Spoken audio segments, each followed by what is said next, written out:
Ну что, ребят, прям маленькую веточку поджег. Вот маленькая баночка 100 мл с растительным маслом обыкновенным, рафинированным, домашним. Я его всегда использую для розжига костра. Отличная вещь. Лес осенний, достаточно влажный, нет тут такой прям засухи сильной. Советую всем. 100 мл растительного масла, хорошо подготовленный костерчик.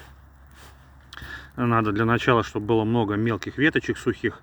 Ну, вот самые вот мелкие ветки, какие висят вокруг там. Березовые, хвойные. Самое лучшее, конечно, хвоя. Береста и хвоя для розжига. То есть вот тут у вас береза лежит.